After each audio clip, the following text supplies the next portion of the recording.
దుర్గా. ప్రతిఘటన న్యూస్ కి స్వాగతం.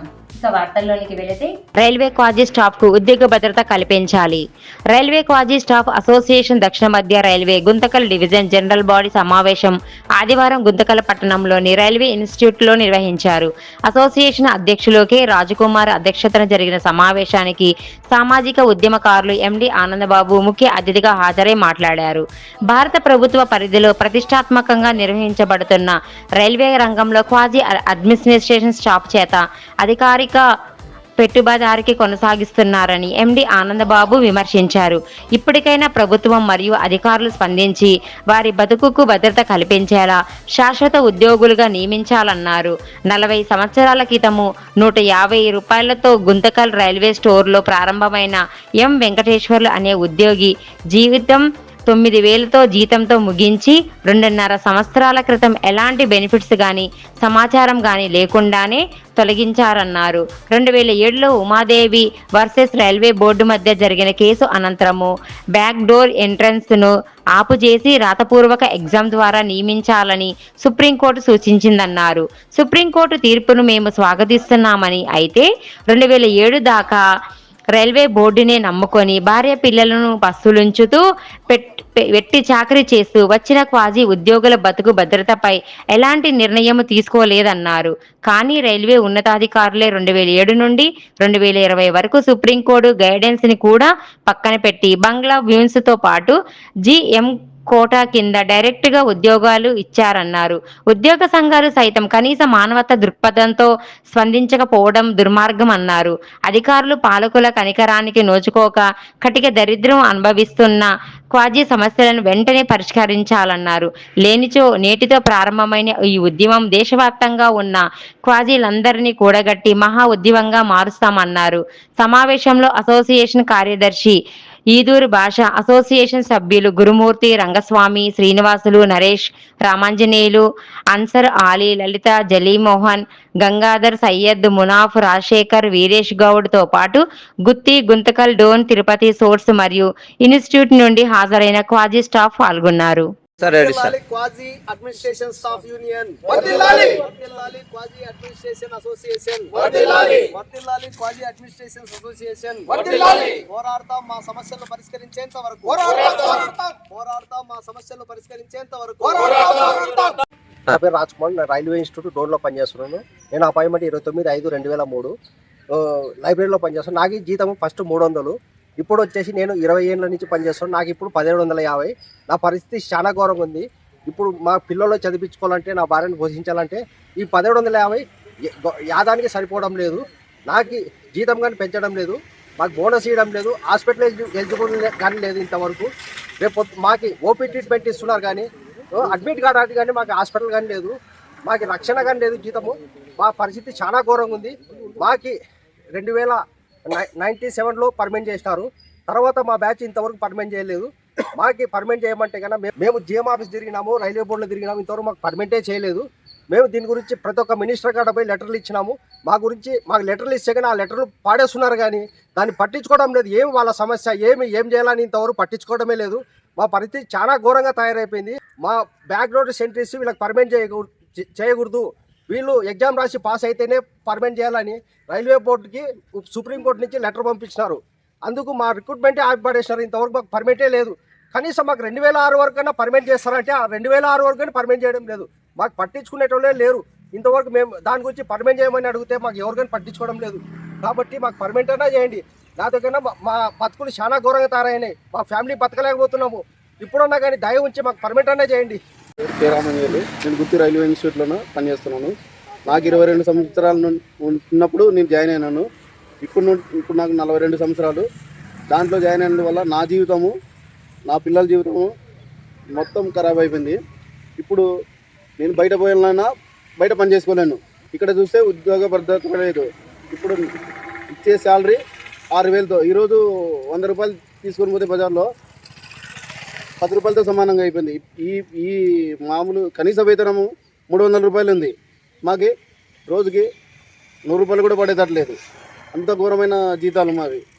ఇలాంటి పరిస్థితులు మాకు ఉద్యోగ భద్రత కావాలని ఆనందన్న గారి దగ్గరికి వచ్చినాము. రైల్వే ఇన్స్టిట్యూట్ గుర్తు నుంచి కేటగిరీగా పనిచేస్తున్నాను. దాదాపుగా 20 నెలల నుంచి పనిచేస్తాను. ఈ ఉద్యోగం వస్తుందని అన్ని వదులుకొని ఇక్కడే ప్రయత్నం చేయడం జరిగింది. సమస్య చాలా పెద్దగా అయిపోయింది. ఈ ఇచ్చిన జీతం సరిపోదు, పిల్లలు పెద్దగా అవుతున్నారు, చదువులకు ప్రాబ్లం ఉంది, మెడికల్ కార్డు లేదు, తర్వాత ఏమైనా చేద్దామన్నా బయటికి పోయి బతకడానికి మాకు అవకాశం లేదు. మా జీవితం అంతా వెట్టి చాకరిగా రైల్వేస్లోనే పనిచేసి ఇక్కడే మేము నాశనం అయిపోయినాం. ఎంతమంది అధికారుల దగ్గర పోయినా కూడా వాళ్ళు చేస్తామంటారు కానీ ఎవరు చేయడం లేదు. నా నుంచి మా కొలీగ్స్ కూడా చాలామంది సఫర్ అయిపోతున్నారు.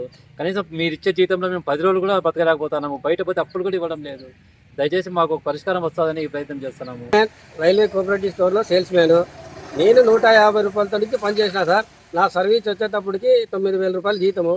అన్యాయంగా నన్ను తీసేసినారు. నాకు ఏం పైసా జీతం ఇవ్వటం లేదు సార్. ఇది ఇంతవరకు ఏమో కానీ రావద్దు అంటున్నారు స్టోర్కి. మరి పరిష్కారం ఏం సార్, మీరే చెప్పండి. 1997 batch, appointment date of D Rangaswamy. నాది 1 మంత్ తేడా ఉందని నాకు రాలేదు నాకు జాబు. ఈరోజు రైల్వే డిపార్ట్మెంట్ పరిధిలో క్వాజీ అడ్మినిస్ట్రేషన్లో పనిచేసేటువంటి వర్కర్ల సమావేశం గుంతకల్లు ఇన్స్టిట్యూషన్లో నిర్వహించుకున్నాం. వర్కర్లందరితో మాట్లాడిన తర్వాత చాలా సమస్యలు మా దృష్టికి రావడం అనేటువంటి జరిగింది. చాలా దుర్మార్గం ఏమంటే, ఎక్కడో వెట్టి చాకరీ అనేటువంటిది ఉంటుంది, కానీ దుర్మార్గం ప్రభుత్వమే అధికారిక వెట్టి నిర్వహిస్తూ ఉంది అనేటువంటిది ఇలా సమావేశం తర్వాత స్పష్టంగా అర్థమైనటువంటి పరిస్థితి. ఇప్పటికైనా కేంద్ర ప్రభుత్వం ప్రత్యేకమైనటువంటి జోక్యం చేసుకోవాలి.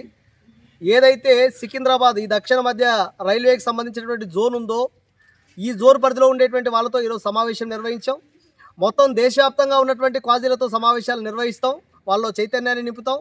ఎంత దుర్మార్గంగా 150 రూపాయలతో మొదలుకొని ఈరోజు కేవలం 12,000 రూపాయలు జీతం తీసుకుంటూ 40 సంవత్సరాల పాటు ఆ రకంగా పనిచేశారు అంటే ఇది ఎట్టికాక ఇంకేమంటారు అని చెప్పేసి నేను అడుగుతా ఉన్నాను. కాబట్టి 2007లో ఉమాదేవి వర్సెస్ వచ్చేటువంటి కేసు ద్వారా సుప్రీంకోర్టు జోక్యం చేసుకొని బ్యాక్ డోర్ ఎంట్రీస్ను ఆపేసేటువంటి ఒక ప్రయత్నం చేసింది. మనకేం అభ్యంతరం లేదు. బ్యాక్ డోర్ ఎంట్రీస్ ఆపారు అంటే అప్పటిదాకా పనిచేసిన వాళ్ళ పరిస్థితి ఏంటి?